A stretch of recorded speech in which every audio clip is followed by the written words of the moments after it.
Assalamualaikum warahmatullahi wabarakatuh. Alhamdulillah,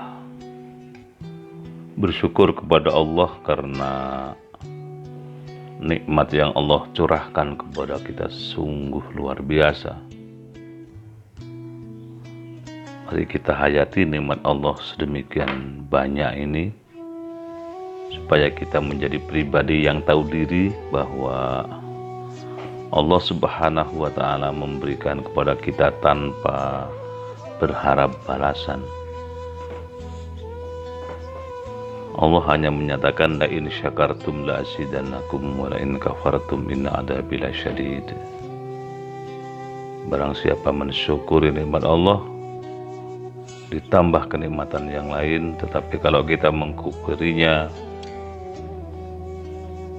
ketahuilah siksa Allah amat pedih. Kaum muslimin yang dimuliakan Allah, kita lanjutkan tentang syahadat kita. Kalau episode sebelumnya kita bicara asyhadu alla ilaha illallah dengan berbagai sudut pandangnya, kali ini saya ingin sampaikan tentang asyhadu anna Muhammadar Rasulullah. Saya bersaksi bahwa Muhammad adalah hamba dan utusan Allah. Jadi dalam pemahaman kita, Rasul Muhammad SAW itu adalah pribadi yang Allah tunjuk sebagai Rasul.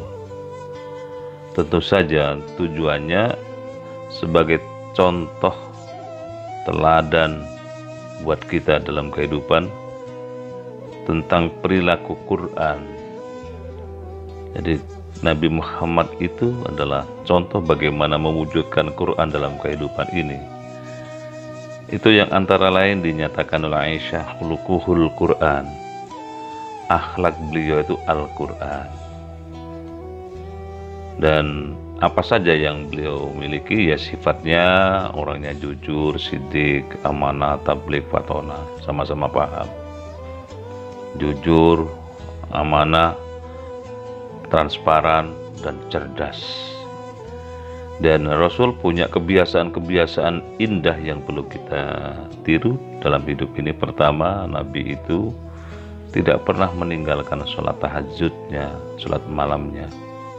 Mari kita biasakan meniru akhlak beliau, dan kita akan menjadi pengikut beliau yang setia kalau kita mengikuti kebiasaan-kebiasaannya. Yang kedua, Nabi itu tadabbur Quran, merenungi Quran setelah sholat malam. Ya, kita tiru pelan-pelan, kita pupuk jiwa kita menjadi pribadi yang mencontoh Rasul. Tadabbur Quran, membaca, merenungi kandungannya, memahami isinya, dan mewujudkan pesan-pesan Quran dalam kehidupan kita. Bagaimana halnya dengan kita semua? Yang bisa menjawab bukan orang lain tapi kita. Kemudian kebiasaan Nabi yang ketiga, sholat berjamaahnya dijaga. Khususnya dalam konteks ini sholat subuh, tetapi sebenarnya adalah seluruh sholat beliau jaga jamaahnya. Kemudian yang keempat, Nabi kalau pagi hari sholat duha, mengetuk pintu langit untuk mendapatkan rizki dari Allah. Dan rizki yang dimaksud di sini adalah bukan sekedar materi, tapi bisa berupa apapun yang Allah berikan kepada kita. Kita mohon kepada Allah, ud'auni astajib lakum, mintalah kepadaku, aku kabulkan permintaanmu. Bisa berupa kedamaian hidup, itu rizki dari Allah, kesehatan, kebahagiaan, suksesnya keluarga, bertambahnya ilmu, teman yang baik, dan seterusnya. Seluruhnya adalah rizki dari Allah yang Allah berikan kepada orang yang ahli dalam sholat duhanya itu. Kemudian Rasul setiap pagi bertanya, hari ini saya akan berbuat baik apa kepada orang lain. Termasuk kita bertanya, hari ini saya akan berbuat baik apa kepada orang lain. Secara materi, sahabat-sahabat Nabi adalah ahli dalam hal sedekah, bersedekah. Sampai-sampai Rasul punya kebiasaan mengabsen sahabat-sahabatnya, siapa di antara kalian yang akan bersedekah. Suatu ketika kemudian Utsman bin Affan ngacung dengan tenangnya, "Saya Rasul." "Berapa Utsman?" 200 ekor unta. Nabi kemudian mengalkulasi kebutuhannya. "Mungkin ada yang lain," kata beliau. Utsman ngacung lagi, "Saya Rasul." "Engkau Utsman berapa?" 200 ekor unta lagi. Sampai 3 kali, berarti 600 ekor unta. Itu semangat bersedekahnya sahabat-sahabat Nabi seperti itu. Bahkan Umar bin Khattab pernah satu ketika datang ke rumah Rasul, menyatakan, "Saya ingin bersedekah di jalan Allah." Ditanya, "Apa yang akan kau sedekahkan Umar?"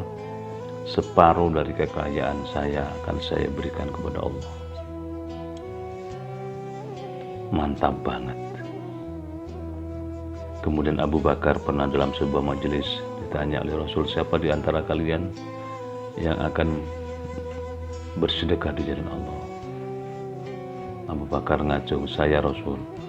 "Apa Abu Bakar?" "Seluruh kekayaan yang aku miliki aku berikan kepada Allah."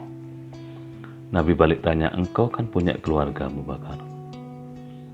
Abu Bakar menjawab dengan diplomasi tinggi, "Sepanjang masih ada Allah dan Rasulullah, saya yakin rezeki tidak akan kemana-mana.